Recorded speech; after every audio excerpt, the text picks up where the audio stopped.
If you're looking for a player that can score goals and won't cost you a fortune and is a massive differential, then he's your guy. Definitely bring him in. Yo, listen up, Rue is stepping up the game, where fantasy Premier League runs in his veins. From transfers to captains, he's always on top, guiding you through every game week non-stop. They say Rue got that Salah flow. Welcome to the channel, enjoy the show. Wild cards, free hits with so much vibe. If you're hunting for success, then make sure you subscribe. G'day, mate. Welcome back to the channel. I'm FPL Root and welcome back to another FPL video. So in today's video, we're going to be looking at the best differential forwards under 10% owned in terms of expected points in the first three fixtures of the season. We'll go through the list and talk about each player that is the highest in terms of expected points. If you are new to the channel, please make sure you do subscribe. It really helps out the channel, and like this video as well if you are enjoying it. And if you haven't already, check out my goalkeeper differentials, defender and midfield differentials as well. Link in the description. Okay, so first up, we've got Darwin Núñez, Liverpool forward, 7.5 million, 7.2% owned, expected to score 13.7 points. So he is by clear the best differential in terms of expected points, 3.7 points over the first 3 game weeks, more than the next highest. Liverpool's fixtures are not the best. So Chelsea away, Bournemouth at home, great fixture, and Newcastle away. So 2 pretty tough away games, I'd say.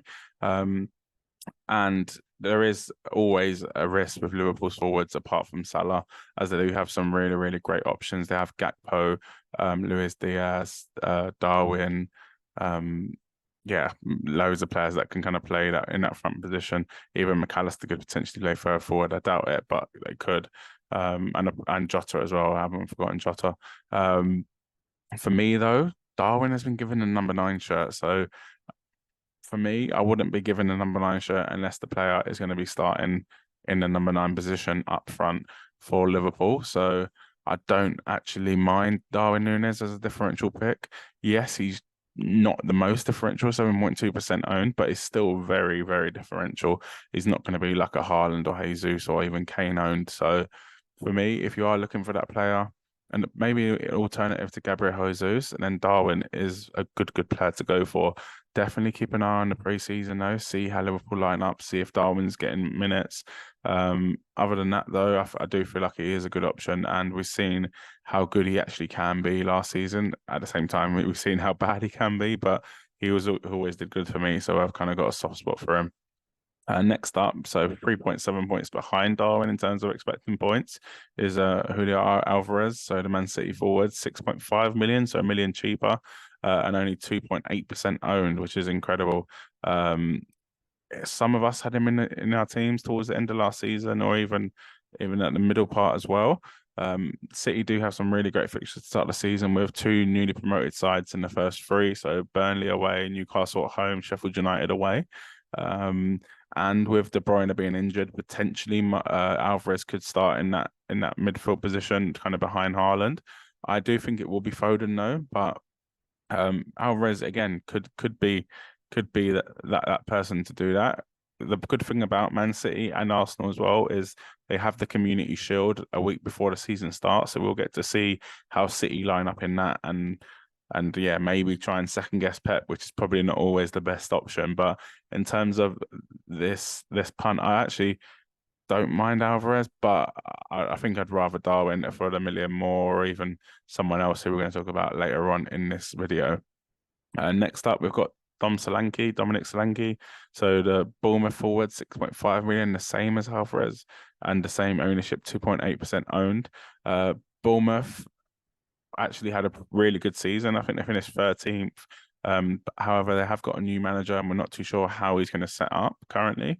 They have a pretty tough start to the season. So West Ham at home, Liverpool away, and Spurs at home.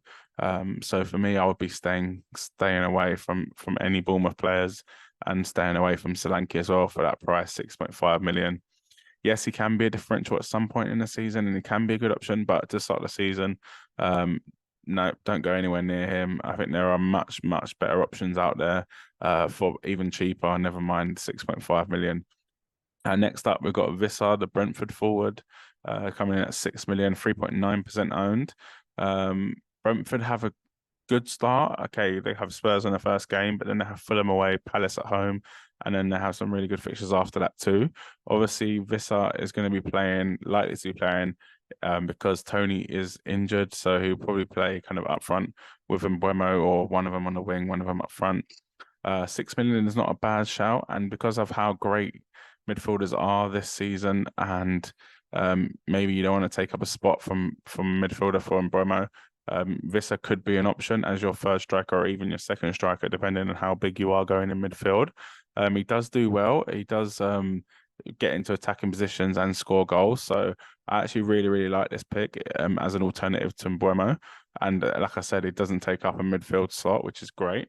He is expected to score 9.5 points over the first 3 games, so not too bad either. But the real points will probably come after that third game where Brentford's fixtures do pick up even more. I'll just keep in mind though that Brennan Johnson could be signing at the time of recording, could be signing for Brentford. So it's likely that Mbeumo or Vissa will miss out because of that. Probably be Vissa, so definitely something to take into consideration. Next up, we've got Danny Welbeck at 6 million as well, so 1.1% owned. Brighton's fixtures are incredible to start with. So Luton at home, Wolves away, and West Ham at home. 9.5 expected points for Danny Welbeck. For me, though, I'd be staying clear of him. I just feel like Evan Ferguson is going to start the season up front. And I think Brighton have too many options in that striker position, and Cisse can play up there too. So there's just too many. Even Undav can play there, so there's too many options for me where you don't know who's going to start, and I don't think Danny Welbeck's a good enough option to even warrant taking that risk in terms of minutes. So for me, I'd probably be staying clear of Danny Welbeck as a differential pick. Yes, I think Ferguson is a little bit better, but again, it's the same price, and do you really want to risk that to start the season? Wouldn't you rather see how the season starts, how who starts up front for Brighton, etc., etc. So for me, yes, stay clear of probably any Brighton forward slot. And next up, we've got Gakpo. So I've just spoken about Liverpool again. Pretty tough away fixtures to start the season with Newcastle away in the third game and Chelsea away in the first game. In between that, they've got Bournemouth at home now, so a really good fixture. Gakpo is 7.5 million, the same as Darwin Núñez, and 4.9% owned. For me, it's just the fact that he is a forward, where last year he was a midfielder. That puts me off him. Obviously, that extra point for the goal you're losing, the clean sheet point you're losing, and I don't think he was that clinical in front of goal last season. Yes, he did play through the middle, but you know how that Liverpool kind of false 9 position works. You're not really playing through the middle, if that makes sense. You're more of a number 10, 9.5, or false 9, yeah, as they like to say these days. But having said that, if you don't fancy Darwin Núñez, I think Gakpo is a good shout. We'll just have to see how Liverpool line up in pre-season. If Darwin's on the left and Gakpo's through the middle, then I think he is a great option. But with how strong Liverpool are up front, you're always going to be taking that risk of, is he going to start? Is he going to come off at 60 minutes, etc. Even if they do start. So for me, if he does look like he's playing preseason and he's going to start the season, then okay, it's a really good differential. But for me, at this current stage, it's not worth risking it.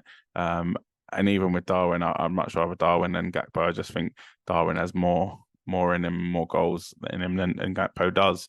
To summarise though, I think, yeah, either the Liverpool boys are good options and there will be good options at some point in the season. But to start the season with, there's just too many forwards out there for Liverpool, kind of like, or even Jota. Obviously, he's not a forward, but Jota. You got Luis Diaz as well, a midfielder. So for me, I'd probably stay clear of them. Julian Alvarez is very interesting, though. Again, if they do look to play him instead of De Bruyne, who is currently injured, then yes. But my number one choice would probably be Vissa instead of Mbeumo, and free up that midfielder spot for someone else. If you have liked this video, or if you like this website that I've used, it is Draft Hound. The link is in the description. If you use that, it does help out the channel. So definitely check it out and subscribe to the channel if you haven't, and smash a like on this video. as well. And I'll catch you in the next one. Cheers.